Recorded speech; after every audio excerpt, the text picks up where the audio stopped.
제가 전신이 마비된 식물인간 상태의 남자와 결혼한 건 아버지를 감옥에서 구하기 위해서였습니다. 그런데 1년이 지났을 때 제가 아이를 가졌다는 깜짝 놀랄 사실이 드러났습니다. 그 즉시 시어머니는 피눈물을 쏟으며 도대체 어떤 놈의 자식을 임신한 거냐? 고 소리쳤습니다. 시댁 식구들이 저를 몰아세우고 숙부님이 저의 뺨을 후려치려고 하는 순간 저는 모든 것을 포기하며 눈을 질끈 감았습니다. 하지만 그 손은 허공에서 단단한 남편의 팔에 잡히고 힘없이 내려졌습니다. 전신마비였던 제 남편이 기적처럼 일어나서 저를 지켜준 것입니다. 이야기가 궁금하시다면 구독과 좋아요 눌러주세요. 댓글로 지금 어디서 시청하고 계신지 소통해 주신다면 앞으로 더 좋은 영상 제작에 큰 힘이 됩니다. 서울 변두리의 좁은 골목길, 햇볕이 들지 않는 허름한 주택 안에서 22살의 정서하는 희미한 형광등, 불빛 아래 웅크리고 앉아 있었습니다. 그녀는 불과 몇 달 전까지만 해도 밝은 미래를 꿈꾸던 한의대생이었으나 지금은 온몸을 짓누르는 거대한 절망감 속에 갇혀 있었습니다. 평생을 성실하게 살아온 서아의 아버지는 믿었던 친구에게 배신당해 사기를 맞으셨고 그 결과 한솔건설은 하룻밤 만에 무너져 내렸습니다. 빚은 상상조차 할 수 없는 금액인 50억 원까지 불어났습니다. 빚쟁이들은 매일같이 집으로 찾아왔습니다. 그들의 거친 욕설과 행패는 가족의 마지막 남은 평화마저 산산조각 내었습니다. 빚더미에 짓눌린 아버지의 어깨는 잔뜩 굽어 있었고 어머니는 소리조차 내지 못한 채 마른 눈물만을 흘리셨습니다. 은행의 압류 통지서와 거래처의 고소장이 날아들었을 때 아버지는 망연자실한 얼굴로 서아와 어머니를 바라보셨습니다. 여보 서아야. 아빠는 감옥에 가야 할 것 같구나. 아버지의 목소리는 희미한 속삭임처럼 떨렸고 서아는 그 절망적인 현실 앞에서 심장이 갈기갈기 찢어지는 고통을 느꼈습니다. 가족이 풍전등화의 위기에 놓여 있을 때였습니다. 좁은 골목길 어귀에 검은색 고급 세단 한 대가 멈춰 섰습니다. 그리고 차 문이 열리자 50대 중반으로 보이는 한 여인이 걸어 나왔습니다. 그녀는 온몸을 명품으로 치장했고 햇빛을 받아 번쩍이는 다이아몬드 장신구는 보는 이의 눈을 멀게 할 듯 했습니다. 그 여인은 다름 아닌 국내 굴지 대기업인 태강그룹의 박정인 박 회장이었습니다. 텔레비전 뉴스에서나 볼 수 있던 사람이었습니다. 박 회장은 경멸이 가득한 눈빛으로 허름한 서아의 집안을 훑어보더니 이내 시선을 서아에게 고정했습니다. 그녀는 길게 말하지 않았고 그 목소리에는 일말의 감정도 실려 있지 않았습니다. 댁 사정은 들었어요. 50억, 나한테는 푼돈입니다. 빚을 전부 갚아주고 재기할 자금까지 지원해 줄 수 있어요. 단 조건이 하나 있습니다. 절망으로 가득 찼던 서아 부모님의 눈에 희미한 희망의 빛이 어렸습니다. 아버지는 떨리는 목소리로 물었습니다. 정말이십니까? 어떤 조건이든 따르겠습니다. 박 회장은 서아의 어머니가 손을 떨며 내온 찻잔을 한 모금 마시더니 탁 소리가 나도록 내려놓았습니다. 그녀의 시선은 마치 물건값을 매기듯 서아를 향했습니다. 따님을 제 아들과 결혼시키세요. 서아는 그 자리에 얼어붙었습니다. 부모님 또한 경악을 금치 못했습니다. 그녀의 아들 윤강준, 태강그룹의 유일한 후계자이자 한때는 수려한 외모와 천재적인 두뇌로 모두의 부러움을 샀던 청년이었습니다. 하지만 2년 전 끔찍한 교통사고로 모든 것을 잃었습니다. 목숨은 건졌으나 척수 손상으로 하반신이 완전히 마비되었고 언어 능력까지 상실한 채 휠체어에 의지해 사는 폐인이 되어버린 상태였습니다. 그와 결혼하는 것은 서아의 젊음을 송두리째 무덤에 묻는 것과 다름없었습니다. 어머니는 오열하며 서아를 끌어안았습니다. 안 돼. 내 딸은 미래가 창창한 아이야. 아이 인생을 이렇게 망칠 수는 없어. 박 회장은 코웃음을 쳤습니다. 그 비웃음은 한겨울의 칼바람보다 더 차가웠습니다. 미래? 아비가 감옥 가고 집안이 풍비박산 나는데 무슨 미래가 있겠어요? 난 그저 법적인 아내가 필요할 뿐입니다. 외롭지 않게 강준이 곁을 지키며 돌봐줄 사람. 따님, 알아보니 한의학을 전공하고 있다면서요. 아주 적임자입니다. 박 회장은 자리에서 일어나 명함 한 장을 테이블 위에 올려놓았습니다. 3일의 시간을 주겠어요. 3일 뒤에도 답이 없다면 법정에서 볼 준비나 하시죠. 그 말을 남기고 그녀는 서아에게 한치의 미련도 두지 않은 채 집을 떠났습니다. 허름한 집에는 박 회장의 지독하게 비싼 향수 냄새와 죽음 같은 침묵만이 남았습니다. 그날 밤 서아는 한숨도 자지 못했습니다. 어둠 속에 홀로 앉아 하염없이 눈물만 흘렸습니다. 전신마비 남편을 평생 돌보며 낯선 대저택에서 청춘을 썩혀야 하는 삶, 사랑하지 않는 남자의 아이를 낳아야 할지도 모르는 미래는 생각만으로도 숨이 막혔습니다. 하지만 그때 눈앞에는 고뇌로 깊게 패인 아버지의 얼굴과 절망적인 목소리가 떠올랐습니다. 아버지를 감옥에 가시게 둘 수는 없었습니다. 가족이 무너지는 것을 지켜볼 수만은 없었습니다. 사흘째 되던 날 동이 트기 직전 서아는 마침내 결심했습니다. 떨리는 손으로 명함에 적힌 번호를 눌렀습니다. 박 회장의 목소리는 여전히 차가웠습니다. 제가 동의하겠습니다. 밤새 울어 잠긴 서아의 목소리는 갈라져 나왔습니다. 수화기 너머로 잠시 침묵이 흐르더니 만족스러운 듯 희미한 웃음소리가 들려왔습니다. 아주 현명한 아가씨로군. 그 순간 서아의 인생은 결정되었습니다. 그녀는 가족의 평안을 위해 자신의 청춘과 행복을 팔아넘긴 것이었습니다. 이제부터 그녀의 삶은 어둡고 절망적인 나날의 연속일 거라고 생각했습니다.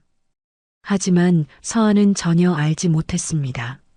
전신마비된 남편의 휠체어 뒤에 상상도 못할 끔찍한 비밀이 숨겨져 있다는 것을 말입니다.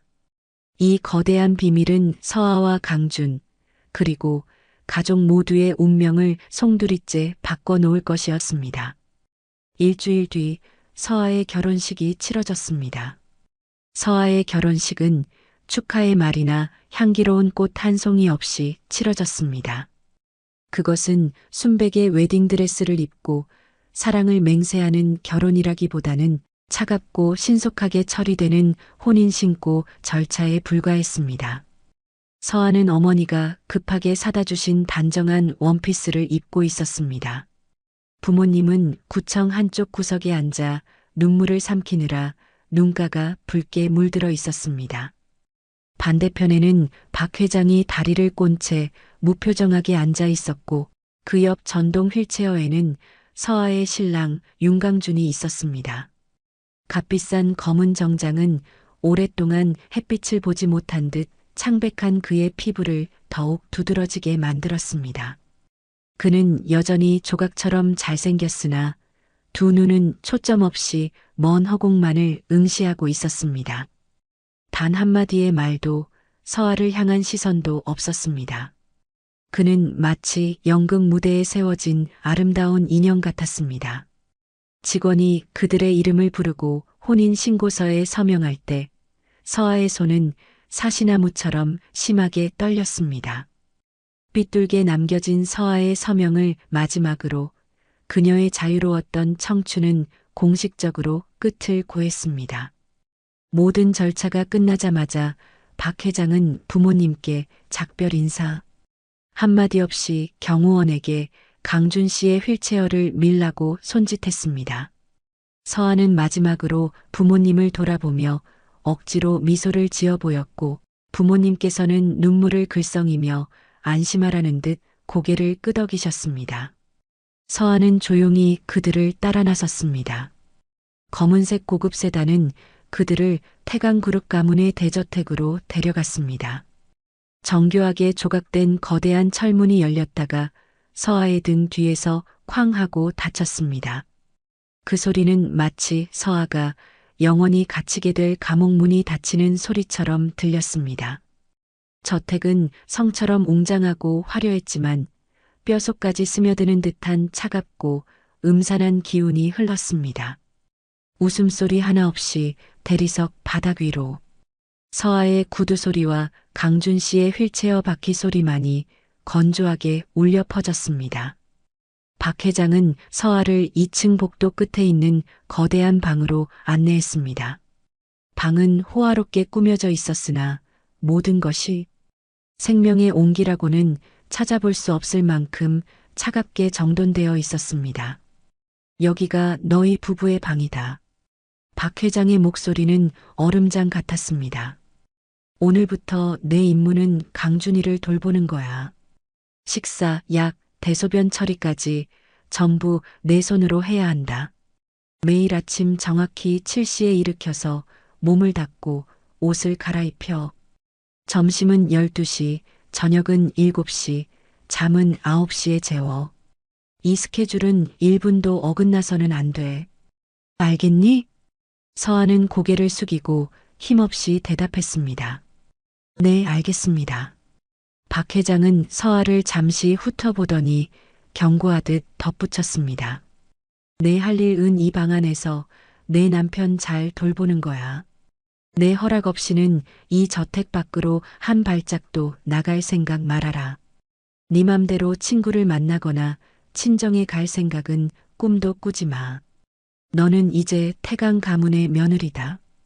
태강 가문의 법도를 따라야 해. 어길 시에는 합당한 대우를 받을 거다. 그때 가서 나를 원망하지 말아라.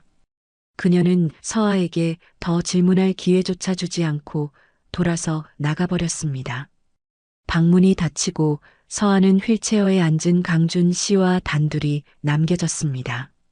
숨막히는 적막감이 서아를 짓눌렀습니다. 화려한 방 한가운데서 서아는 한없이 작고 외롭게 느껴졌습니다. 서아는 심호흡을 하며 마음을 다잡았습니다. 이건 내가 선택한 길이야. 무너질 수 없어. 서아는 천천히 휠체어로 다가갔습니다. 이렇게 가까이서 강준 씨를 본 것은 처음이었습니다. 그의 피부는 창백했고 입술은 굳게 닫혀 있었습니다. 길고 짙은 속눈썹이 미세하게 떨렸지만 두 눈은 마치 이 세상의 어떤 것도 보고 싶지 않다는 듯 굳게 감겨 있었습니다. 그는 밀랍 인형처럼 미동도 없었습니다. 아무런 반응도 없었죠. 아마 듣지 못하거나 듣고 싶지 않은 것일 것입니다. 서아는 곧바로 자신의 임무를 시작했습니다. 그녀는 그를 침실에 눕히고 이런 일을 한 번도 해본 적 없는 서툰 솜씨로 온 힘을 다해 그의 몸을 닦았습니다.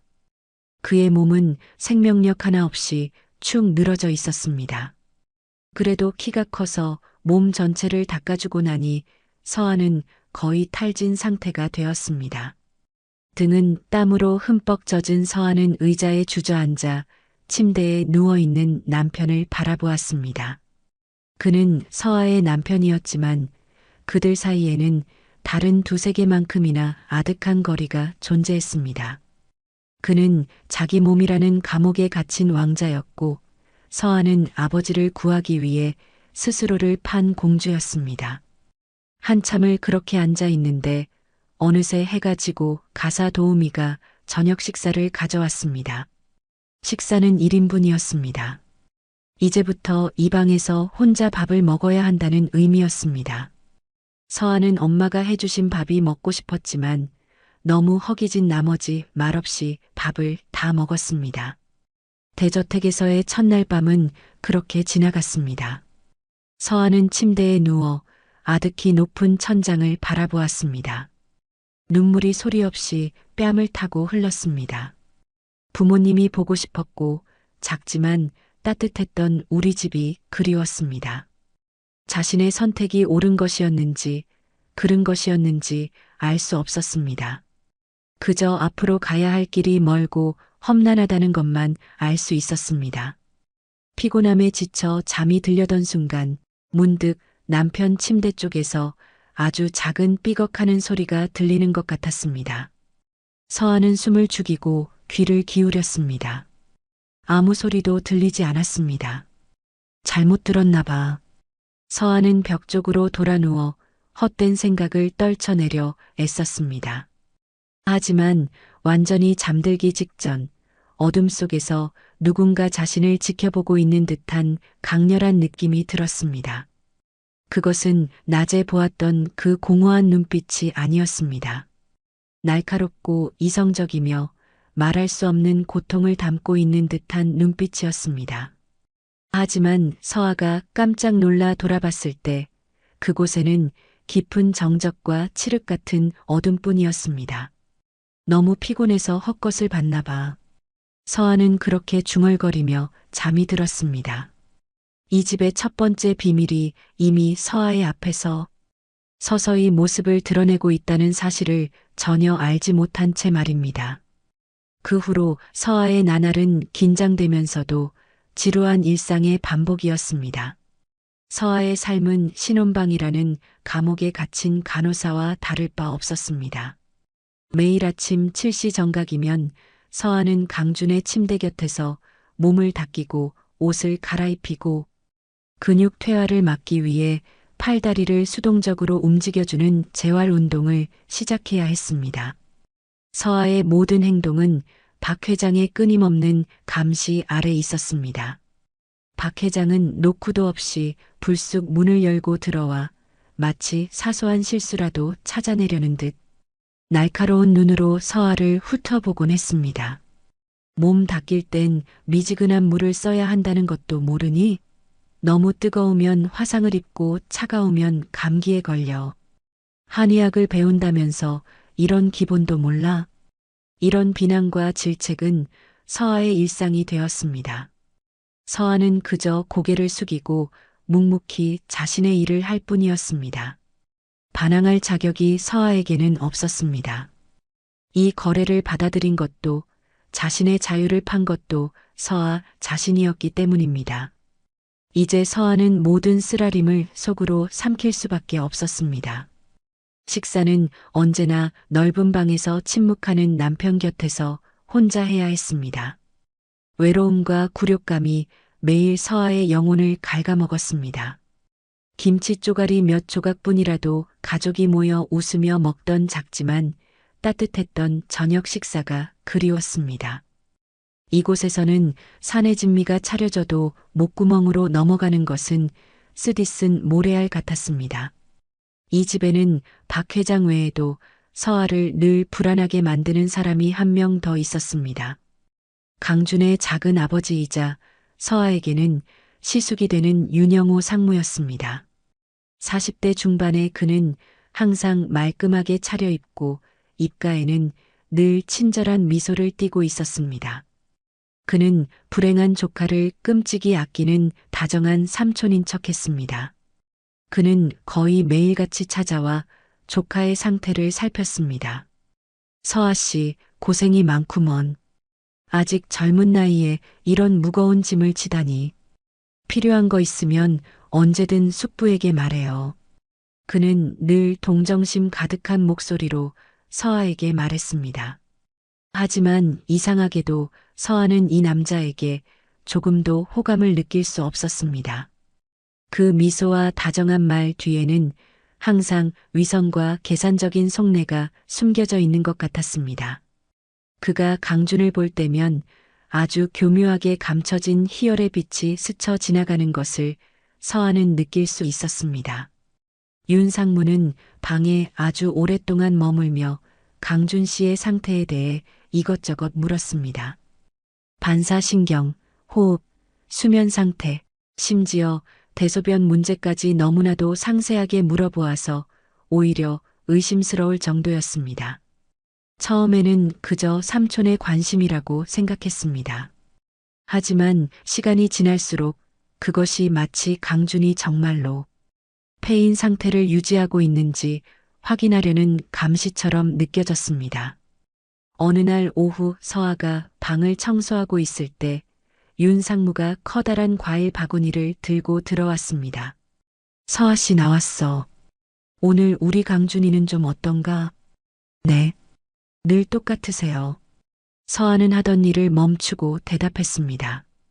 그는 침대 가까이 다가가 한참 동안 강준 씨를 바라보더니 서아에게 다가와 마치 비밀 이야기를 하듯 목소리를 낮췄습니다. 우리 강준이가 참 기구한 운명이야. 원래는 똑똑하고 재능 넘치는 우리 가문의 자랑이었는데 하룻밤 사이에 모든 게 물거품이 되어버렸으니 서아는 하루하루 이 집안의 숨막히는 위선 속에서 살아가고 있었습니다. 서아의 유일한 위안은 강준과 단둘이 있을 때였습니다. 강준은 말을 하거나 움직이지는 않았지만 그의 침묵은 주변 사람들의 위선과 거짓된 말들보다 오히려 서아를 더 편안하게 해주었습니다. 어느 날부터인가 서아는 그에게 말을 걸기 시작했습니다. 자신이 읽은 책 이야기, 자신이 들은 음악 이야기, 제 어린 시절의 추억들을 들려주었습니다. 그가 듣지 못할 수도 있다는 것을 알았지만 서아는 계속했습니다. 그것이 서아의 마음속 응어리를 풀고 이 세상에 완전히 혼자가 아니라고 느낄 수 있는 유일한 방법이었습니다. 강준 씨, 그거 알아요? 오늘 아주 재미있는 이야기를 읽었어요. 서아는 따뜻한 수건으로 그의 손을 닦아주며 속삭였습니다. 벼락을 맞아 다 죽은 줄 알았던 고목나무 이야기인데요. 다음해 봄에 그 흉측한 그루터기에서 파릇파릇한 새싹이 돋아났대요. 사람들은 말하죠. 뿌리만 살아있으면 희망은 있다고요. 서아는 마치 자기 자신을 위로하듯 말했습니다. 서아는 전혀 알지 못했습니다.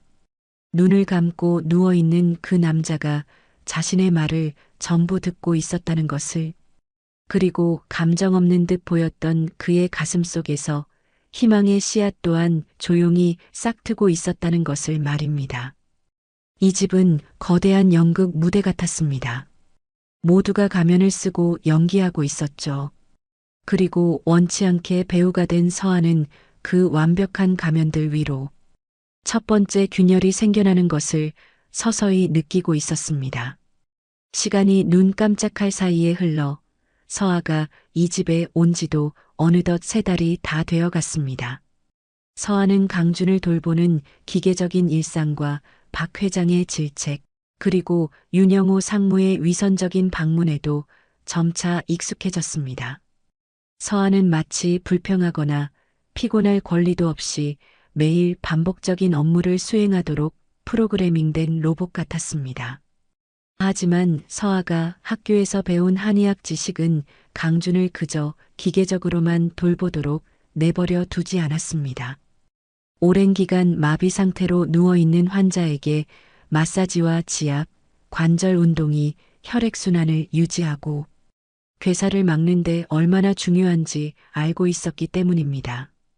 그래서 매일 밤 가사 도우미가 물러가고 저택 전체가 깊은 정적에 잠기면 서아는 자신만의 조용한 치료를 시작했습니다. 서아는 교수님들에게 배운 마사지와 지압 기술을 이용해 그의 근육과 뼈 하나하나에 부드럽게 자극을 주었습니다. 그저 책임감 때문만은 아니었습니다. 이 불행한 남자를 향한 진심 어린 연민이 있었기 때문입니다. 때로는 마사지를 하며 학교에서의 즐거웠던 이야기나 새로 배운 약재에 대한 이야기를 속삭여 주었습니다. 강준이 대답해 주리라 기대하지 않았지만 그저 자신의 말이 강준이 갇혀있는 차가운 세상에 조금의 온기와 생기를 불어넣어 주길 바랐을 뿐이었습니다. 그러던 어느 폭풍우가 치던 밤, 서아는 늦게 마신 커피 탓인지 좀처럼 잠이 안 와서 눈만 감고 속으로 양들을 세고 있었습니다. 양 50마리, 양 51마리. 그때 강준의 침대 쪽에서 아주 작은 삐걱하는 소리가 들렸습니다. 서아의 심장이 멎는 것 같았고 온몸이 굳었습니다.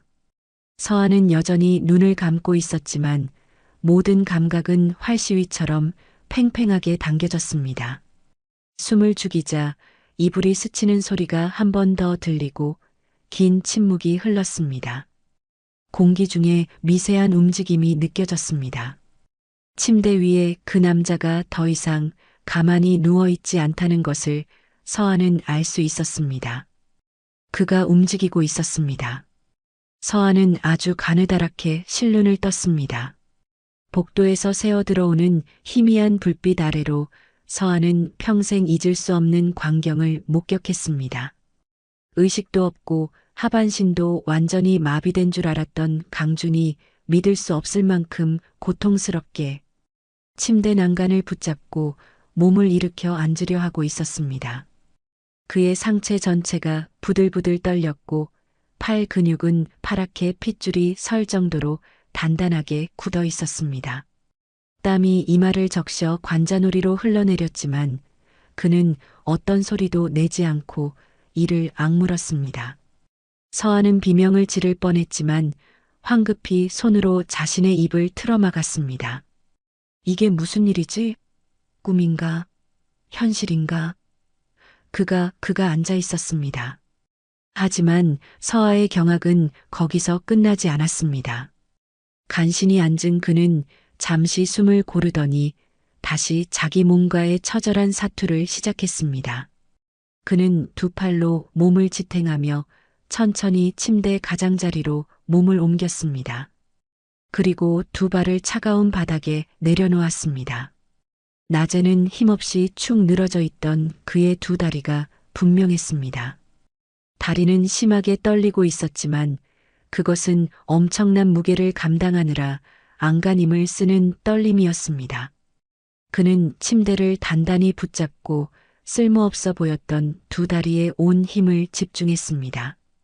그의 얼굴은 고통으로 일그러졌지만 굳게 감은 두 눈 속에는 무서울 정도로 강철 같은 의지가 번뜩였습니다. 그리고 마침내 그는 스스로 똑바로 일어섰습니다. 그 순간 서아의 세상이 뒤집히는 것 같았습니다. 그는 각 걸음마를 뗀 아기처럼 비틀거렸고 한 손은 여전히 침대를 붙잡고 있었습니다. 온몸이 멈추지 않고 떨렸습니다. 하지만 그는 섰습니다. 자신의 두 발로 똑바로 섰습니다. 그 광경은 너무나도 비현실적이면서도 충격적이어서 서아는 숨소리 하나 내지 못하고 그저 지켜볼 뿐이었습니다. 잠시 균형을 잡은 그는 침대에서 손을 떼지 않은 채 근처 옷장을 향해 천천히 걸었습니다. 그는 한 걸음 한 걸음 믿을 수 없을 만큼 힘들고 위태롭게 발을 내디뎠습니다. 마치 보이지 않는 거대한 족쇄를 끌고 가는 사람 같았습니다. 그는 옷장을 짚고 다시 벽을 짚으며 어둠 속을 이동했습니다. 그는 창가로 다가가 한참 동안 밖에서 쏟아지는 비를 바라보았습니다. 그리고 다시 몸을 돌려 방 안을 돌기 시작했습니다. 그의 걸음, 특히 오른쪽 다리가 더 약해 보였습니다. 바닥에 살짝 끌리며 미세한 마찰음을 냈습니다. 그제야 서아는 모든 것을 깨달았습니다. 그는 걷는 연습을 하고 있었습니다. 매일 밤 모두가 잠들었을 때, 서아가 깊은 잠에 빠졌을 때, 그는 이 어둠 속에서 홀로 이 처절한 싸움을 계속해왔던 것이었습니다. 그런데 왜 그래야만 했을까? 왜 자신의 친어머니를 포함한 모든 사람을 속여야만 했을까? 그가 회복할 수 있다는 건 좋은 소식이 아닌가? 왜 그는 세상 모든 사람들의 눈에 폐인처럼 보이는 완벽한 연기를 해야만 했을까? 연약하고 미동도 없던 모습 뒤에 그는 대체 무엇을 숨기고 있는 것일까? 서아는 침대에 누워 눈을 감은 채 깨있는 걸 들키지 않기 위해 미동도 없이 누워 있었습니다. 더 이상 두렵지 않았습니다. 대신 극심한 혼란과 충격에 휩싸였습니다. 서아가 동정하고 운명의 불행한 희생자라고 생각했던 그 남자는 사실은 강철 같은 의지와 하늘을 뒤흔들 비밀을 품고 있는 사람이었습니다. 서아가 알고 있던 그에 대한 모든 것, 이 집에 대한 것, 이 결혼에 대한 모든 것이 거짓이었습니다. 서아는 미친 듯이 뛰는 심장을 안고 꼼짝없이 누워 있었습니다. 서아는 자신이 위험한 체스 게임에 우연히 발을 들여놓았다는 것을 깨달았습니다. 규칙도 모르고 누가 친구고 누가 적인지도 모르는 게임. 그리고 서아의 법적인 남편, 어둠 속을 걷고 있는 저 남자가 바로 그 게임의 중심이었습니다. 이제 어떻게 해야 할까? 계속 모르는 척 해야 할까? 아니면 그와 마주해야 할까? 어느 쪽이든 상상할 수 없는 위험이 도사리고 있었습니다. 하지만 한 가지는 확실했습니다. 오늘 밤 이후로 이 집에서의 서아의 삶은 결코 예전과 같지 않을 것이라는 것을 말입니다. 서아는 침대에 나무 토막처럼 굳은 채 누워 있었지만 머릿속은 전례 없는 속도로 회전하고 있었습니다. 서아가 이 집에 발을 들인 순간부터의 모든 세부 사항과 사건들이 마치 빨리 감기, 필름처럼 머릿속을 스쳐 지나갔습니다. 박 회장의 차가운 얼굴, 윤영호 상무의 위선적인 미소와 이상할 정도로 상세했던 질문들, 가리고 텅 비어 있는 듯 했지만 때때로 날카로운 빛을 뿜어내던 강준의 눈빛, 흩어져 있던 모든 조각들이 이제야 서로 연결되기 시작하며 아직은 형태가 불분명하지만 끔찍한 전체 그림을 만들어내고 있었습니다. 얼마나 그렇게 누워 있었는지 모르겠습니다. 강준이 지친 듯 침대로 돌아와 아무 일도 없었다는 듯 이불을 덮고 눕고 나서도 서아의 심장은 여전히 가슴속에서 미친 듯이 날뛰고 있었습니다. 그의 연기는 너무나도 완벽했습니다. 만약 오늘 밤 서아의 불면이 아니었다면 아마 서아는 평생 진실을 알지 못했을 것입니다. 그날 밤 서아는 뜬 눈으로 밤을 새웠습니다. 온갖 생각들이 머릿속을 헤집어 놓았습니다. 이제 어떻게 해야 할까? 모르는 척 계속 살아가야 할까? 아닙니다. 그럴 수는 없었습니다. 서아는 매일 정체를 알 수 없는 사람 곁에서 살 수 없었습니다. 왜 그가 이렇게까지 고통스럽고 치밀한 연극을 벌여야만 했는지 그 이유를 알아야만 했습니다. 다음 날 아침 서아는 여전히 정해진 시간에 일어나 평소처럼 강준을 돌봤습니다. 몸을 씻기고 옷을 갈아입혀 주었습니다. 하지만 서아의 마음속은 폭풍이 몰아치고 있었습니다. 얼굴에 어떤 감정도 드러내지 않으려 애썼지만 강준을 보는 서아의 눈빛이 이전과 같지 않다는 것을 서아 자신도 알 수 있었습니다. 더 이상 단순한 연민이 아니었습니다. 의심과 혼란, 그리고 약간의 두려움이 섞여 있었습니다. 윤강준, 그는 여전히 그대로였습니다. 감정 없는 밀랍 인형처럼 두 눈을 굳게 감고 있었습니다. 하지만 서아는 그가 자신의 미묘한 변화를 눈치챘다고 느꼈습니다. 아마 그의 얼굴을 닦아줄 때 서아의 손에 미세한 떨림을 느꼈거나 평소보다 빠르게 뛰는 서아의 심장 소리를 들었을지도 모릅니다. 오전 내내 방 안의 공기는 이상할 정도로 무겁고 숨막히게 흘러갔습니다. 박 회장이 한 차례 들러 평소처럼 몇 마디 핀잔을 주고 갔고 윤영호 상무도 여전히 위선적인 미소와 함께 찾아왔습니다. 하지만 오늘 윤 상무의 말을 들을 때 서아는 저도 모르게 소름이 돋았습니다. 우리 조카는 여전한가? 서아 씨, 아무런 차도가 없나 보구먼. 안타까워서 어쩌나. 그가 내뱉는 말 한마디 한마디에 잔인한 희열이 숨겨져 있는 것 같았습니다. 결국 서아는 더 이상 참을 수 없었습니다. 점심 식사가 끝나고 가사 도우미가 식기를 가져간 후 서아는 방문을 안에서 걸어 잠갔습니다. 전례 없는 행동이었고 박 회장이 알면 불같이 화를 낼 것이 분명했지만 서한은 상관하지 않았습니다. 지금 이 순간 서한은 오직 대답을 원했습니다. 서한은 의자를 끌어와 강준의 휠체어 맞은편에 앉았습니다. 그는 여전히 눈을 감고 있었습니다. 서한은 심호흡을 하고 떨리지만 분명한 목소리로 말했습니다. 그만 연기하세요, 강준 씨. 어젯밤에 다 봤어요. 방 안의 공기가 얼어붙었습니다. 강준의 긴 속눈썹이 미세하게 떨리는 것을 서한은 보았습니다. 그는 천천히 눈을 떴습니다. 그가 완전히 깨어있는 상태에서 그의 눈을 정면으로 마주한 것은 서아가 이 집에 온 후 처음이었습니다. 그의 눈은 더 이상 공허하지 않았습니다. 깊고 검은 눈동자 속에는 지독한 피로감과 고통, 그리고 무서울 정도로 날카로운 빛이 담겨 있었습니다. 그는 조금도 놀라지 않은 채 서아를 바라보았습니다. 마치 이런 날이 올 줄 알았다는 듯이 말입니다. 무엇을 봤지? 쉰 목소리가 희미하게 울렸습니다.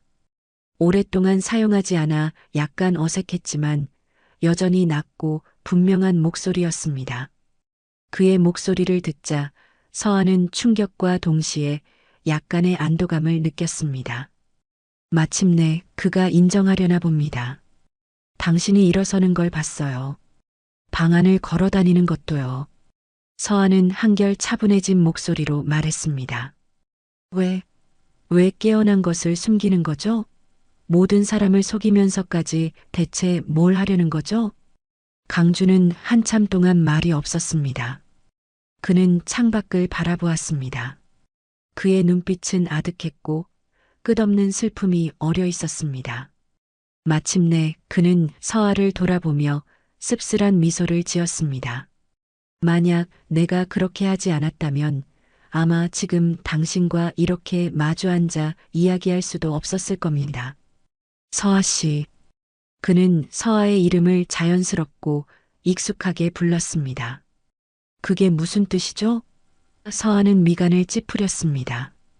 당신은 2년 전 내 사고가 단순한 사고였다고 생각합니까? 그의 목소리가 차갑게 식었습니다. 아니요. 그건 살인 미수였습니다. 내가 가장 신뢰했던 사람, 나와 피를 나눈 가족이 완벽하게 계획한 음모였죠. 누구요? 살인 미수? 가족이라니. 서아는 경악했습니다. 이것은 서아의 상상을 초월하는 끔찍한 이야기였습니다.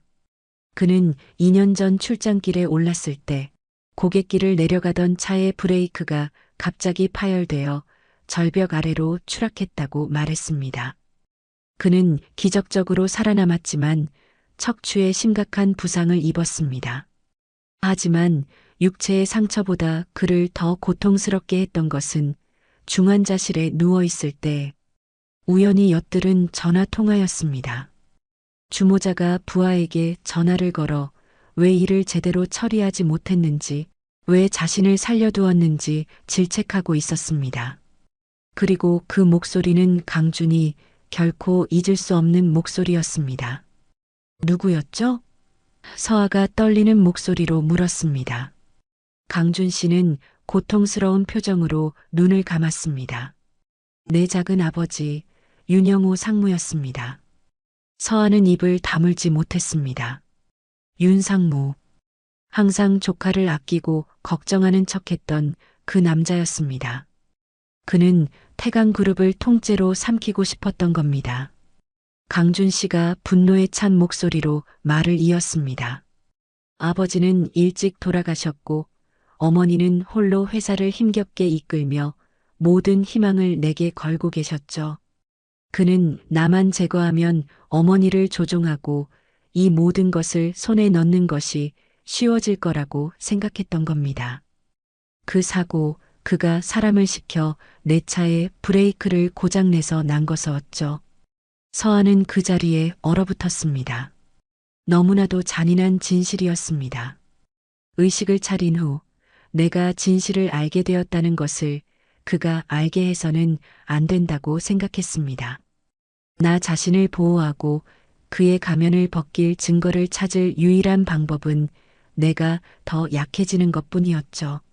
나는 실제보다 훨씬 더 심각하게 마비된 척, 깨어나지 못한 척 연기했습니다.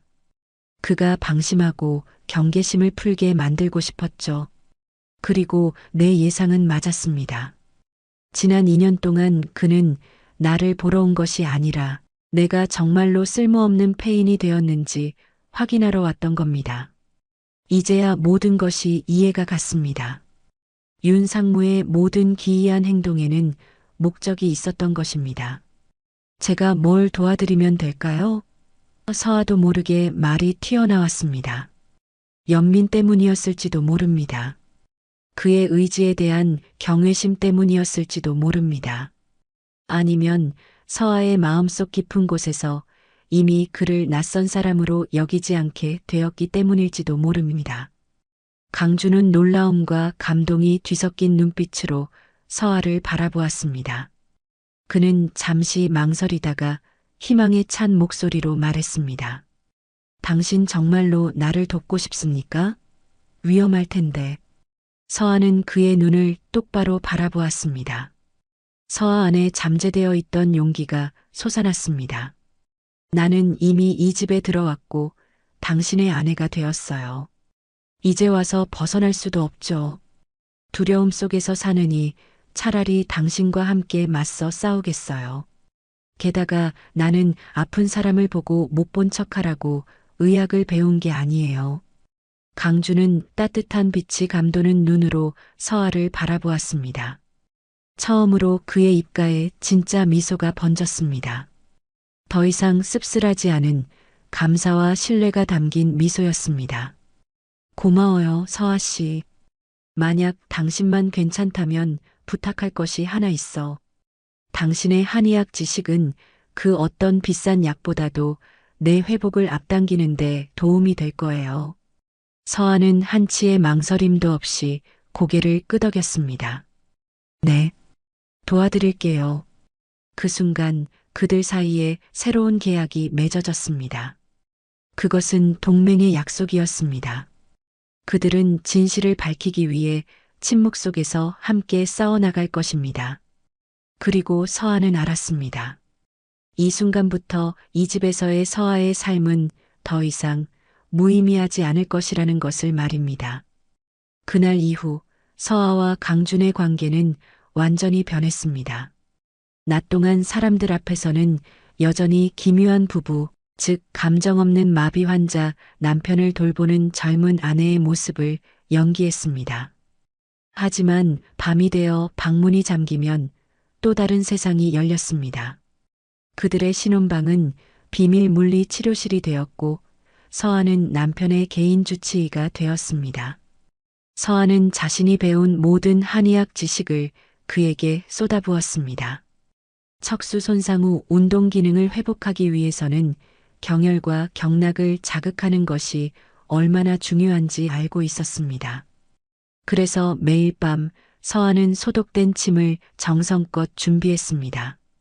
처음 가느다란 침을 손에 들었을 때 손이 떨리는 것을 막을 수 없었습니다. 실제 사람에게 시술하는 것은 처음이었고 그 대상이 바로 윤강준 씨였으니까요. 내가 잘할 수 있을지 모르겠어요. 서아가 망설이며 말했습니다. 침대에 앉아 다리를 곧게 뻗고 있던 강준이 신뢰 가득한 눈빛으로 서아를 바라보았습니다. 괜찮아. 난 당신을 믿어. 그냥 해. 그의 신뢰가 서아에게 용기를 주었습니다. 서아는 심호흡을 하고 교수님들의 가르침을 하나하나 떠올리며 그의 다리에 있는 족삼리열, 양릉천열, 환도열 등의 혈자리를 신중하게 찾아 하나씩 침을 놓았습니다. 처음에는 강준이 고통으로 얼굴을 찡그렸지만 이내 이를 악물고 어떤 불평도 없이 참아냈습니다. 그의 이마에 송골송골 맺힌 땀방울을 보며 서아의 마음은 아려왔습니다. 침술이 끝나면 쑥둠으로 혈자리를 따뜻하게 해주고 마사지와 지압을 시작했습니다. 서아는 온 힘을 다해 경락을 따라 문지르고 혈자리를 눌러주며 그의 기혈순환을 돕고 굳어진 근육을 풀어주었습니다. 이 일은 굉장히 고된 작업이어서 매일 밤 일이 끝나면 서아는 온몸이 쑤시고 땀으로 흠뻑 젖었습니다. 하지만 아주 조금이라도 그가 나아지는 모습을 볼 때면 서아의 모든 피로는 눈 녹듯 사라졌습니다. 처음에는 그의 다리에 힘이 거의 없었지만 한 달 정도 꾸준히 치료를 계속하자 그의 근육이 눈에 띄게 단단해지고 반사신경도 좋아지는 것을 느낄 수 있었습니다. 그는 이제 혼자서 훨씬 안정적으로 일어서고 걸을 수 있게 되었습니다.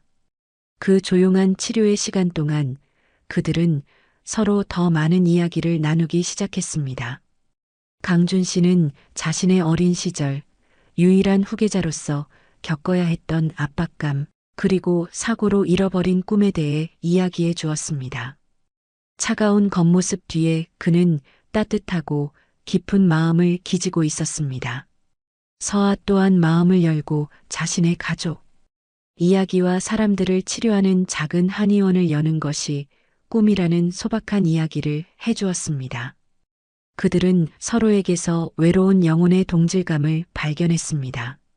그들 사이의 감정은 소란스럽지 않게 자연스럽게 싹텄습니다. 그것은 마치 밤에 조용히 흐르는 작은 시냇물처럼 서로의 영혼 구석구석으로 스며들어 메마른 땅을 적셔주었습니다. 서아는 더 이상 책임감만으로 강준 씨를 대하지 않았습니다. 그가 고통으로 얼굴을 찡그릴 때 걱정했고 그가 한 걸음 더 내디딜 때 진심으로 기뻐했습니다. 서아는 그의 취향에 신경 쓰기 시작했고 몰래 가사 도우미에게 부탁해 그가 좋아하는 음식을 만들게 했습니다. 어떤 밤에는 치료가 끝나고 지쳐 잠든 그의 얼굴을 한참 동안 바라보기도 했습니다. 서아도 모르게 손을 들어 그의 이마를 덮은 머리카락을 부드럽게 쓸어 넘겼습니다. 그 순간 서아는 자신의 심장이 그를 향해 뛰고 있다는 것을 깨달았습니다. 강준 또한 더 이상 서아를 돈으로 사온 간병인으로 대하지 않았습니다. 그는 존중과 감탄, 그리고 그 자신도 모르는 부드러움이 담긴 눈빛으로 그녀를 대했습니다. 당신 손이 다 거칠어졌네. 어느 날 마사지를 마친 서아의 손을 그가 붙잡으며 안타까운 목소리로 말했습니다. 나 때문에 당신이 고생이 많아. 괜찮아요. 이젠 익숙해요. 서아는 황급히 손을 빼며 얼굴을 붉혔습니다. 치료 중에 신체적 접촉과 영혼의 교감은 그들을 그 어느 때보다 가깝게 만들었습니다. 그들 사이의 벽은 서서히 허물어졌습니다. 때로는 서아가 지압에 열중하고 있을 때 그가 갑자기 서아의 손을 잡아 가볍게 입을 맞추기도 했습니다. 그 작은 행동 하나하나가 서아의 심장을 뛰게 만들었습니다. 그들은 마치 온 세상에 자신의 감정을 숨겨야만 하는 비밀스러운 연인 같았습니다. 그들의 사랑은 달콤하면서도 쓰라리고 또 위험했습니다. 그동안 강준의 비밀 조사에도 진전이 있었습니다. 그는 윤영호 상무의 사무실에 몰래 추적 장치를 설치했고 외부의 믿을 만한 친구를 통해 그의 공금 횡령 증거들을 수집하고 있었습니다. 모든 것이 서서히 드러나고 있었습니다. 교활한 늙은 여우 윤 상무의 가면이 벗겨질 날이 머지 않았습니다. 하지만 그들은 아주 신중하게 행동해야 한다는 것을 알았습니다. 그는 지독하게 교활하고 잔인한 사람이었습니다. 아주 작은 실수 하나가 그들의 모든 노력을 물거품으로 만들고 심지어 그들의 목숨까지 위협할 수 있었습니다. 어느 날 저녁 서아가 강준 씨에게 침을 놓고 있을 때 그가 갑자기 서아의 손을 잡으며 아주 진지한 목소리로 말했습니다. 서아, 내 말 들어. 모든 것이 끝나고 내가 그의 정체를 밝혀내면 나와 이혼하고 이곳을 떠나. 서아는 그 자리에 얼어붙었습니다. 왜 그런 말을 하죠? 이곳은 너무 위험하고 복잡해. 당신과는 어울리지 않아. 그의 눈에는 걱정이 가득했습니다. 우리의 결혼은 처음부터 계약이었어. 나 때문에 당신의 인생 전체를 얽매고 싶지 않아. 평생 편안하게 살 수 있을 만큼의 돈을 줄게. 그 말을 듣고 서한은 기쁘기는커녕 심장에 비수가 꽂히는 것 같았습니다. 왜인지 모르게 눈물이 터져 나왔습니다. 당신은 내가 돈 때문에 당신을 돕는다고 생각하는군요. 보답받고 싶어서 여기 머문다고 생각하는군요. 어디서 그런 용기가 났는지 모르겠습니다. 서한은 그에게 소리쳤습니다. 처음으로 그에게 큰 소리를 냈습니다. 윤강준, 당신은 바보야. 아무것도 몰라. 그 말을 남기고 서한은 방을 뛰쳐나갔습니다. 뒤에는 망연자실한 그가 홀로 앉아 있었습니다. 서한은 베란다로 뛰쳐나가 별이 가득한 하늘 아래 서서 눈물을 쏟아냈습니다. 서러워서가 아니었습니다. 서아가 그 남자를 사랑하게 되었다는 것을 깨달았기 때문이었습니다. 어떤 계산도 없는 순수한 사랑이었습니다.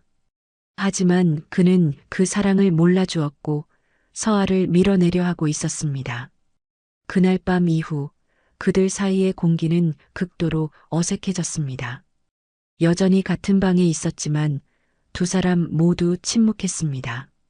이 침묵은 처음 만났던 날보다 훨씬 더 무겁고 불편했습니다. 어색함과 긴장감 속에서 그들은 여전히 낮에는 연기를, 밤에는 비밀스러운 치료를 지속했습니다. 그 침묵이 그들을 갈라놓는 듯 했지만 동시에 서로를 향한 간절함을 더욱 키웠습니다. 그러던 어느 날 거센 비바람이 몰아치고 번개가 하늘을 가르던 밤이었습니다. 번개가 칠 때마다 저택 전체가 순간적으로 정전되곤 했습니다. 서한은 원래 천둥 번개를 무서워해서 하늘이 찢어지는 듯한 소리가 들릴 때마다 저도 모르게 움찔하며 차가운 간이 침대 위에서 몸을 움츠렸습니다. 자정 무렵 거대한 벼락이 바로 지붕 위에서 터졌습니다. 저택의 모든 전기가 나가버렸고 칠흑 같은 어둠이 모든 것을 삼켰습니다. 서한은 비명을 지르며 황급히 이불을 머리끝까지 뒤집었습니다. 서아. 어둠 속에서 강준 씨의 목소리가 들려왔습니다. 낮고 걱정이 가득한 목소리였습니다. 몇 초 후 휴대폰 손전등에 희미한 불빛이 켜졌습니다. 그는 침대에서 일어나 천천히 서아에게 다가오고 있었습니다. 아직 걷는 것이 완전히 자연스럽지 않았지만 그는 망설임 없이 걸어왔습니다. 그는 서아의 침대 옆에 와서 한쪽 무릎을 꿇었습니다. 무서워하지 마. 내가 여기 있어. 그의 얼굴과 걱정스러운 눈빛을 보자 서아의 마음속에 남아있던 모든 경계와 서운함이 한순간에 녹아내렸습니다. 왜인지 모르게 다시 눈물이 터져 나왔습니다. 서아가 우는 것을 보고 강준은 약간 당황한 듯 보였습니다. 그는 손을 들어 서아의 뺨에 흐르는 눈물을 부드럽게 닦아주었습니다. 서아. 그의 목소리가 진지해졌습니다. 지난번 일은 미안해. 내가 해서는 안 될 말을 했어. 난 단지 당신이 고생하는 걸 원치 않았고 이 위험한 일에 끌어들이고 싶지 않았을 뿐이야. 난 당신에게 너무 많은 빚을 졌어. 당신의 보답은 필요 없어요. 서한은 흐느끼며 그의 말을 잘랐습니다. 난 자원해서 당신을 도운 거예요. 또 한 번 거대한 천둥이 쳤습니다. 서한은 반사적으로 몸을 움츠렸고 그는 서아를 부드럽게 품에 안았습니다. 알았어. 알았어. 이제 그런 말 안 할게. 그는 서아의 머리를 쓰다듬었습니다. 무서워하지 마. 서아는 그의 단단하고 따뜻한 가슴에 기댔습니다. 그들은 그렇게 어둠 속에서 아무 말 없이 서로의 심장 박동 소리를 들었습니다. 그 순간 그들의 모든 오해와 서운함이 씻겨 내려갔습니다. 서아. 한참 후에 그가 다시 조용히 불렀습니다. 모든 일이 끝나도 내 곁에 머물러 줄 수 있어? 서아의 심장이 쿵 내려앉았습니다. 서아는 고개를 들었습니다. 어디에도 안 갈 거예요. 서아는 단호하게 말했습니다. 만약 당신이 나를 쫓아내지 않는다면요. 강준의 입가에 환한 미소가 번졌습니다. 그는 고개를 숙여 서아의 이마에 부드럽게 입을 맞추었습니다. 절대 그런 일은 없을 거야. 그리고 그는 더 가까이 다가와 서아의 입술을 찾았습니다. 처음에는 조심스러웠던 입맞춤은 이내 깊고 열정적으로 변했습니다. 지난 몇 달간 억눌러왔던 모든 감정이 담긴 입맞춤이었습니다. 그는 서아를 가볍게 안아 올려 그의 커다란 침대에 부드럽게 눕혔습니다. 밖에서는 여전히 비바람이 울부짖었지만 이 방 안에는 오직 서로에게서 유일한 위안을 찾은 두 심장의 뜨거운 숨결과 박동 소리만이 가득했습니다. 그날 밤 그들 사이에 보이지 않던 벽은 완전히 무너졌습니다. 그들은 계약이 아닌 사랑으로 진정으로 서로의 것이 되었습니다.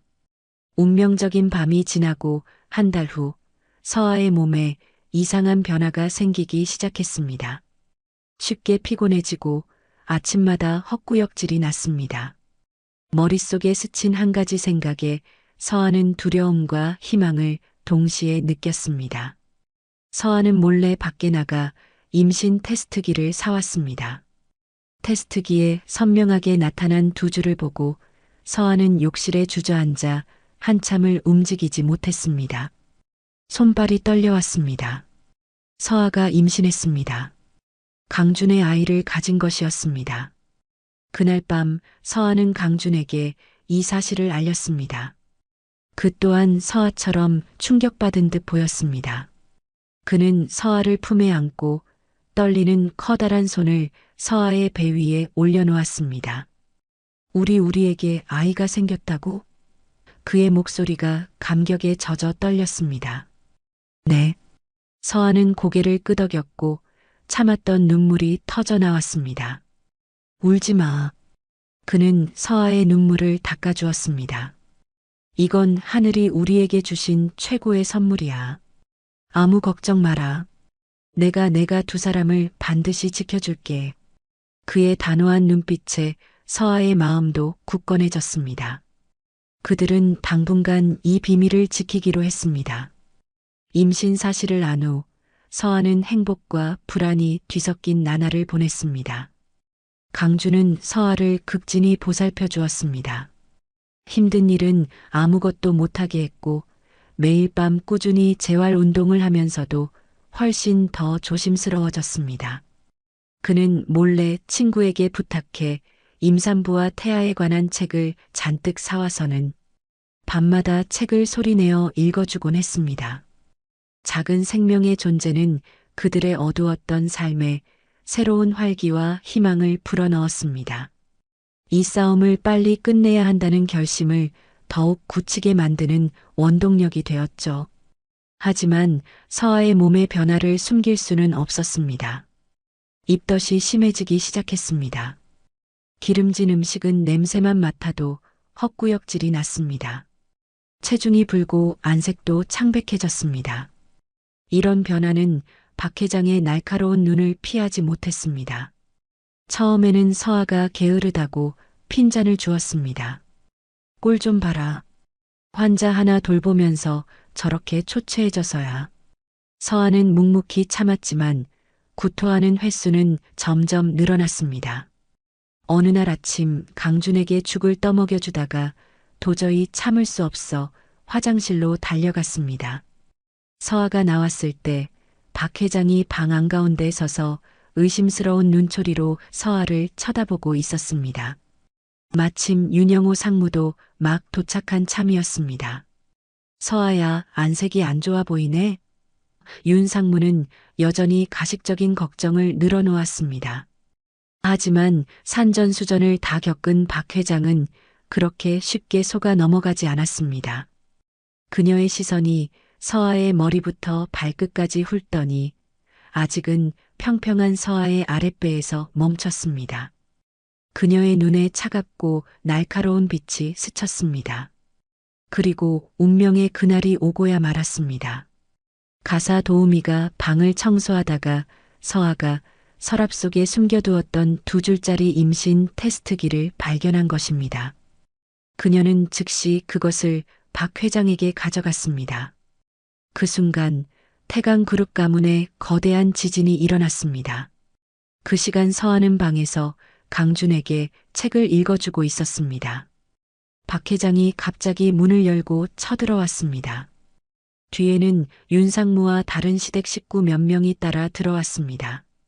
박 회장의 얼굴은 극도의 분노로 일그러져 있었습니다.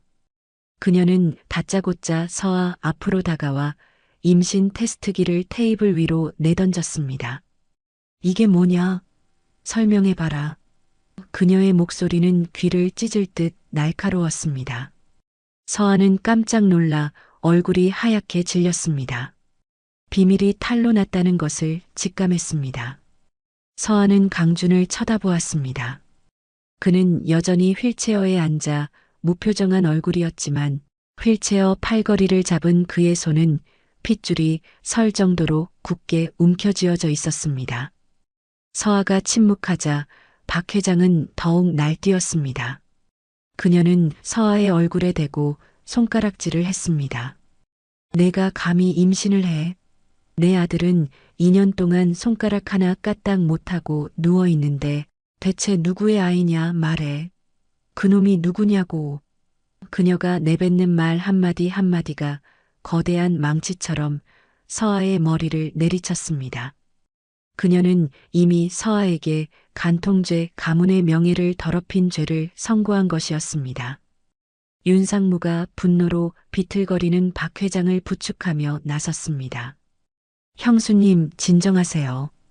일단 서아의 설명을 들어봐야죠. 강준이가 저렇게 아프니 서아도 아직 젊은데 외로워서 한순간 실수했을 수도 있지 않습니까? 그는 마치 서아의 편을 드는 것처럼 동정 어린 목소리로 말했지만 그 말은 욕설보다 더 잔인했습니다. 그는 서아가 외도했다는 것을 기정사실로 하고 있었습니다. 실수? 박 회장이 미친 듯이 웃었습니다. 이건 실수가 아니야. 내가 이 가문 전체를 능욕한 거라고. 부정한 씨앗을 이 집에 끌어들였어. 내가 전현을 죽여버릴 거야. 형수님, 흥분하지 마세요. 이 일은 조용히 처리해야 합니다. 그리고 그는 차가운 눈빛으로 서아를 돌아보았습니다.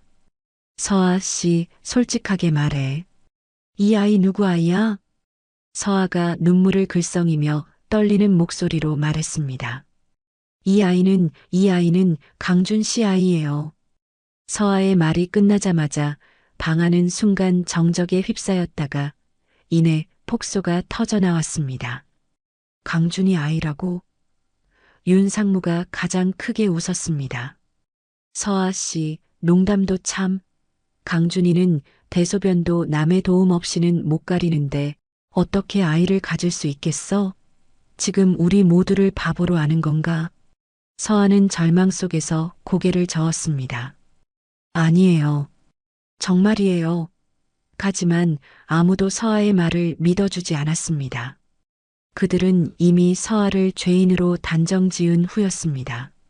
휠체어에 앉은 강준은 분노와 무력감에 얼굴이 창백해진 채 이를 악물었습니다. 그는 일어서서 진실을 외치고 싶었지만 아직 준비가 되지 않았습니다. 그는 그저 침묵 속에서 자신의 여인이 모욕당하는 것을 지켜볼 수밖에 없었습니다. 서아는 방에 감금되었습니다. 외부와의 모든 연락이 차단된 채 죄수처럼 취급당했습니다. 며칠 뒤 서아는 가사 도우미들에게 이끌려 방에서 끌려 나왔습니다. 며칠간 제대로 먹지도 못하고 정신적 충격까지 더해져 서아는 제대로 걷지도 못하고 몸에 힘이 하나도 없었습니다. 태강그룹의 주요 친척들이 모여서 그녀를 벌레 보듯 경멸의 눈으로 내려보았습니다. 그들은 서아를 거실 한가운데 차가운 대리석 바닥 위에 무릎 꿇렸습니다. 강준도 그곳에 있었습니다. 그는 모두와 떨어진 구석에 놓인 휠체어에 앉아 있었습니다. 그는 여전히 평소처럼 텅 빈 표정이었고 두 눈은 감겨 있었습니다. 하지만 그의 손이 하얗게 질릴 정도로 꽉 쥐어져 있는 것을 볼 수 있었습니다. 손마디가 피부를 뚫고 나올 것만 같았습니다. 그도 서아처럼 고통받고 있었습니다. 윤상무는 그녀가 경호팀장과 잠시 나누었던 대화를 화면을 조작하여 그들이 내통한 듯이 꾸몄고 모인 가족들 앞에서 화면을 틀었습니다. 모두 탄식을 하며 서아를 욕했고 박 회장은 두 눈을 질끈 감았습니다. 아니에요. 저는 억울해요. 아니에요. 제 아이는 태강 가문의 핏줄이란 말이에요. 하지만 서아의 외침은 윤상무의 비웃음 소리에 묻혔습니다. 니년이 지경이 되어서도 아직 정신을 못 차렸구나. 모든 증거가 명백한데. 그는 박 회장을 돌아보며 공손하게 말했습니다. 형수님, 제가 대신 이 철없는 조카 며느리를 단단히 가르치겠습니다. 그 말을 하고 그는 소매를 걷어붙이며 한 손을 들고 서아를 때릴 듯 다가왔습니다. 서아는 겁에 질려 뒷걸음질 쳤지만 등 뒤에는 차가운 벽뿐이었습니다. 더 이상 물러설 곳이 없었습니다. 서아는 두 눈을 질끈 감고 곧 닥쳐올 치욕을 기다렸습니다. 멈춰. 하지만 바로 그때 아무도 예상치 못한 일이 일어났습니다. 강철 집게처럼 단단한 손이 윤상무의 손목을 낚아채 단단히 붙잡았습니다. 윤상무는 깜짝 놀라 자신을 방해하는 자가 누구인지 욕을 하려다 자신의 손을 잡고 있는 사람을 보고는 얼굴이 새하얗게 질렸습니다. 놀라움은 이내 극도의 공포로 변했습니다. 그 사람은 윤강준이었습니다. 그는 더 이상 휠체어에 앉아 있지 않았습니다. 믿을 수 없는 힘으로 그는 몸을 일으켜 천천히 똑바로 일어난 것입니다. 그는 거실 한가운데 마치 산처럼 우뚝 서 있었습니다. 휠체어는 쾅 소리를 내며 바닥에 나뒹굴었습니다. 거실 전체가 죽음처럼 고요해졌습니다. 박 회장을 포함한 모든 사람들이 입을 떡 벌리고 눈을 동그랗게 뜬 채 눈앞의 광경을 바라보았습니다. 그들은 자신들이 보고 있는 것을 믿을 수 없었습니다. 지난 2년간 하반신 마비로 살아온 그들이 항상 폐인이라고 여겼던 윤강준이 지금 자신의 두 발로 서 있었습니다. 숙부님, 강준 씨가 입을 열었습니다. 그의 목소리는 이상하게 약하거나 어눌하지 않았습니다. 낮고 단호하며 무서울 정도로 차가웠습니다. 제 아내에게 손대려는 겁니까? 윤상무는 얼굴이 종이장처럼 하얗게 질려 말을 더듬었습니다. 강준아, 내가 어떻게... 윤강준은 대답하지 않았습니다. 그는 손에 힘을 더 주었고 윤상무는 고통스러운 신음을 내뱉었습니다. 그는 혼란에 빠진 숙부의 눈을 똑바로 쳐다본 뒤 돌처럼 굳어버린 친척들의 얼굴을 차례로 훑어보았습니다. 그의 눈빛은 얼음장 같았고 지난 2년간 억눌러왔던 분노가 담겨 있었습니다. 숙부님의 연극은 이제 여기서 끝내시죠. 기적은 일어났습니다. 하지만 이것은 하늘에서 떨어진 기적이 아니었습니다. 이것은 비범한 의지와 어둠 속에서 끊임없이 노력한 결과였습니다. 그리고 이제 그 전사가 자기 자신과 자신이 사랑하는 여인의 정의를 되찾기 위해 돌아올 시간이 된 것입니다. 진짜 폭풍은 지금부터 시작이었습니다. 넓은 거실의 공간은 사람들의 거친 숨소리와 미친 듯이 뛰는 심장 소리까지 들릴 정도로 고요했습니다. 시간이 멈춘 듯 모든 시선이 방 한가운데 우뚝 서 있는 남자에게로 쏠렸습니다. 윤강준, 그는 산처럼 굳건하게 서 있었습니다.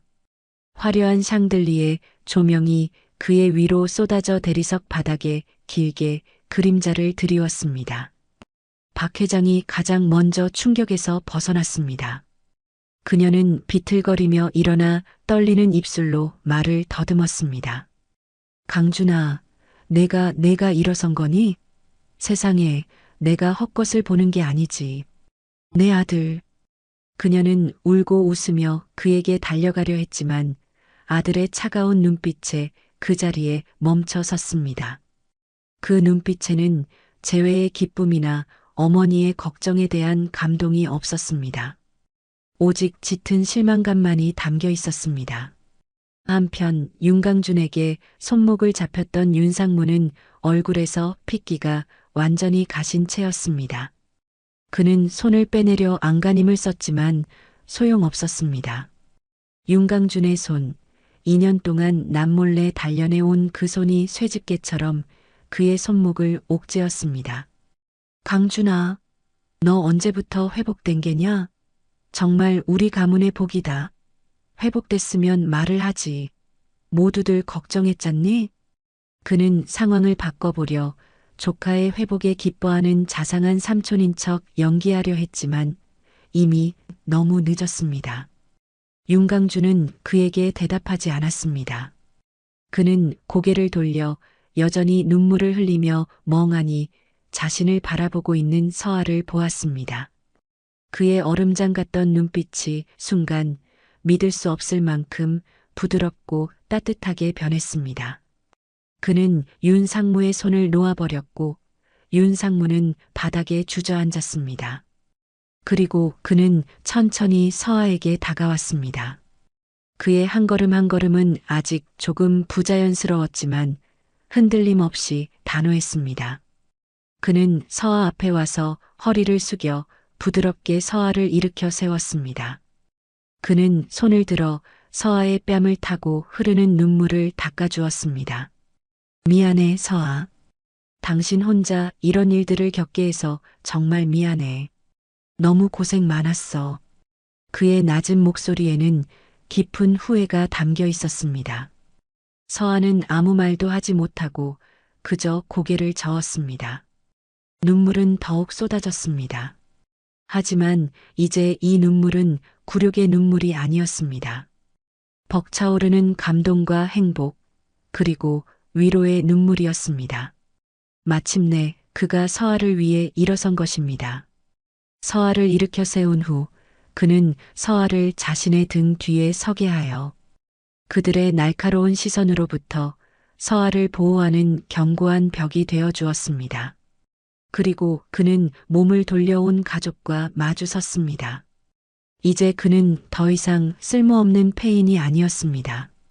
그는 이 집의 진정한 주인이자 태강그룹의 유일한 후계자였습니다. 모두들 많이 놀라셨나 보군요. 그가 입을 열었습니다. 크지 않은 목소리였지만 거실 전체에 단호하고 힘있게 울려 퍼졌습니다. 나 같은 폐인이 다시 일어서서 놀라셨습니까? 아니면 여러분이 연기하던 이 연극이 이제 막을 내려야 해서 놀라셨습니까? 아무도 감히 입을 열지 못했습니다. 그들은 그저 얼어붙은 채 그를 바라볼 뿐이었습니다. 그는 자신의 어머니 박 회장을 복잡한 눈빛으로 바라보았습니다. 어머니, 제가 일어선 것을 보고 기쁘십니까? 하지만 왜 제가 이 사실을 숨겨야만 했는지 한 번이라도 생각해 보셨습니까? 왜 2년 동안 제 친어머니에게조차 식물인간처럼 살아야만 했는지요? 박 회장은 눈물을 흘리며 고개를 저었습니다. 나는 몰랐다. 왜냐하면 윤강준의 목소리가 차갑게 변했습니다. 제가 그렇게 하지 않았다면 어머니는 이 아들을 영원히 잃으셨을 테니까요. 그리고 이 집안에는 저승사자보다 더 무서운 자들이 있기 때문입니다. 제가 매일같이 죽기만을 바라는 자들이요. 그 말을 하며 그의 시선은 바닥에서 어정쩡하게 일어나고 있는 윤영호 상무에게로 향했습니다. 그렇지 않습니까? 제 사랑하는 숙부님. 윤 상무는 화들짝 놀라며 손사래를 쳤습니다.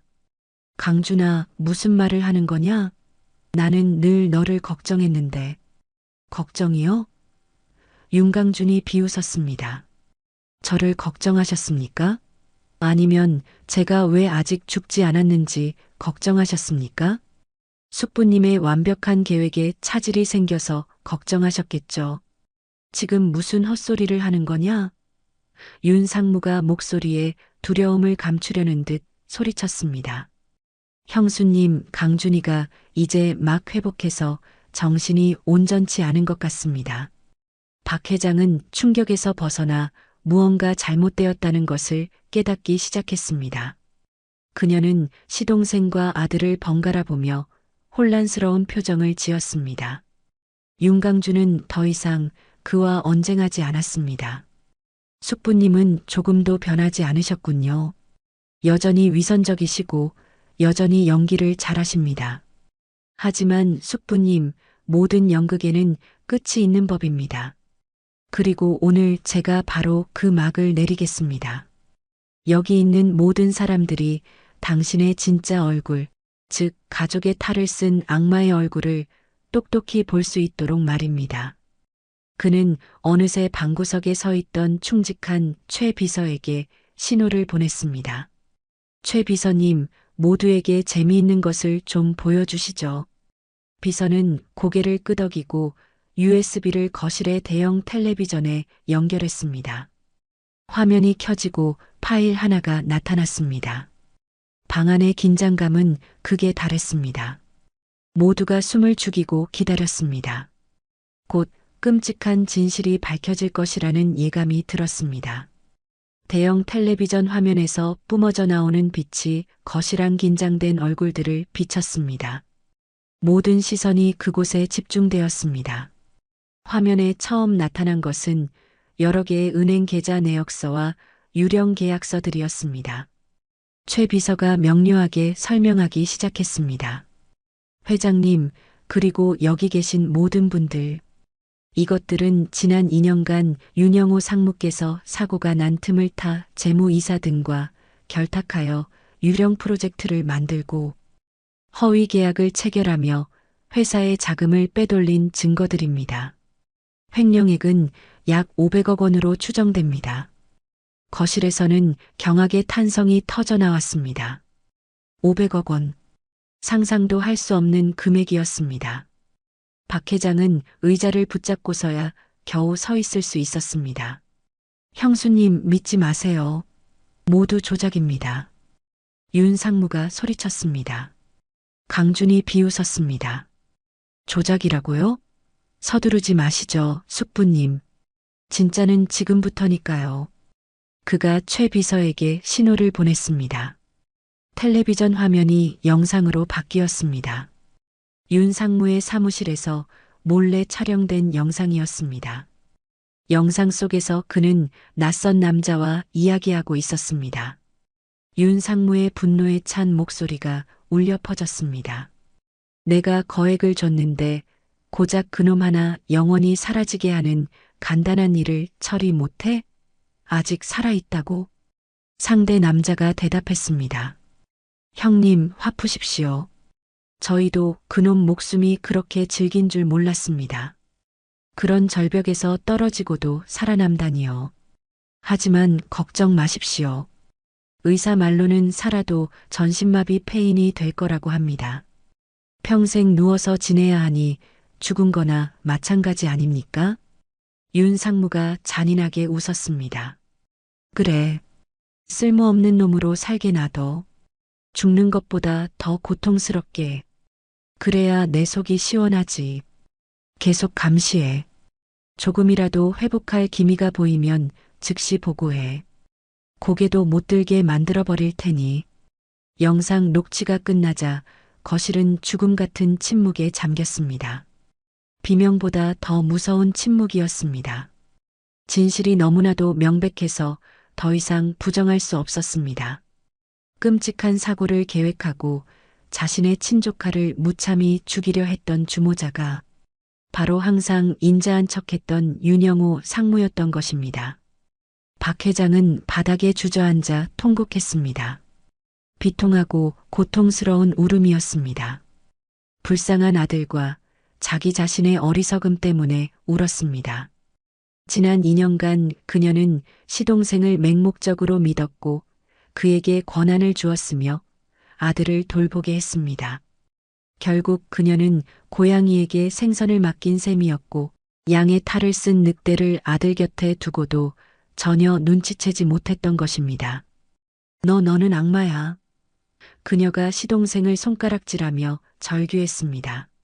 왜 우리 강준이에게 그런 짓을 했어? 윤상무는 이제 더 이상 변명할 길이 없자 가면을 벗어던졌습니다. 그는 똑바로 서서 잔인하고 광기 어린 표정을 드러냈습니다. 그놈만 없었으면 태강그룹의 모든 것은 내 것이었어. 왜?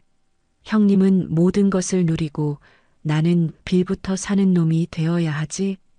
왜? 저 어린 놈이 모든 것을 상속받고 나는 저놈을 모셔야 하냐고. 난 불공평하다고 생각했어. 내 것을 되찾아야만 했다고. 숙부님 모든 것을 아주 치밀하게 계산하셨군요. 단 한 가지를 제외하고요. 당신은 한 여자의 사랑을 너무 얕봤고 한 남자의 생존 의지를 너무 과소평가했습니다. 당신의 연극은 이제 끝났습니다. 바로 그때 저택의 큰 문이 열리고 경찰들이 들이닥쳤습니다.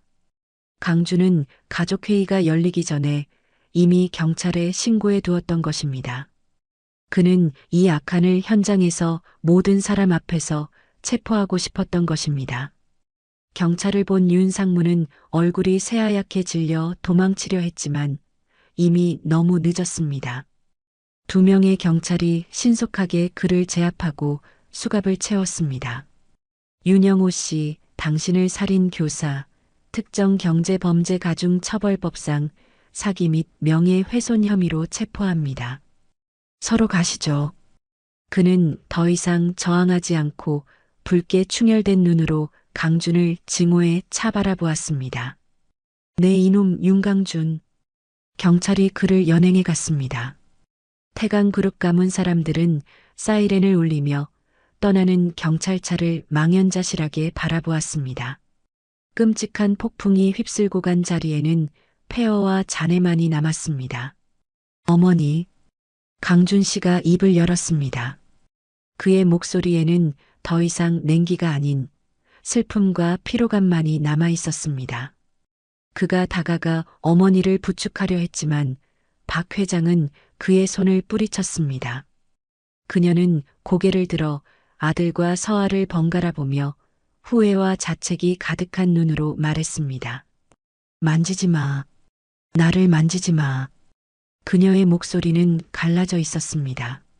나는 내 어미 될 자격이 없다. 나는 끔찍한 어미야. 너를 지켜주지 못했고 내 아내와 내 손주까지 죽일 뻔했다.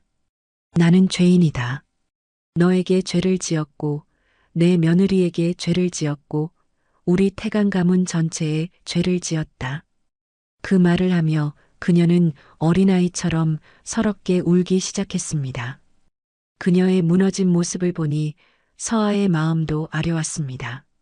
그녀가 서아에게 몹쓸 짓을 한 것은 사실이지만 결국 그녀 또한 악인에게 속아 이용당한 불쌍한 어머니일 뿐이었습니다. 강주는 더 이상 아무 말도 하지 않고 조용히 어머니를 바라보았습니다. 윤영호의 재판은 신속하게 진행되었습니다. 녹음 파일과 영상, 그리고 공범들의 자백까지 빼도 박도 못할 증거들 앞에 그는 결국 모든 혐의를 인정해야 했습니다.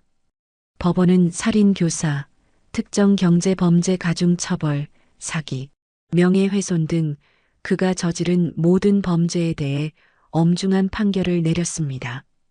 그는 아주 무거운 징역형을 선고받았고 횡령한 모든 금액을 태강그룹에 배상해야 했습니다. 정의는 비록 늦었지만 마침내 실현되었습니다. 악인은 죗값을 치렀고 서아의 결백함 또한 세상 앞에 증명되었습니다. 몇 달 후 서아는 아주 건강하고 사랑스러운 쌍둥이 아들을 낳았습니다. 서아가 산부인과에서 돌아오던 날 양가 가족이 모두 모여 그들을 축하해 주었습니다. 강주는 작고 사랑스러운 두 아들을 품에 안고 전에 없던 행복한 미소를 지었습니다. 그는 서아의 이마에 입을 맞추며 속삭였습니다. 고마워, 여보. 내 곁에 와줘서, 내게 이렇게 완벽한 가정을 선물해줘서, 오늘 이야기를 끝까지 들어주셔서 감사합니다. 영상 보시고 느끼신 감정, 댓글로 함께 나눠주세요. 여러분의 한마디가 누군가에겐 큰 위로가 될 수 있습니다. 영상이 마음에 드셨다면 구독과 좋아요로 응원 부탁드립니다.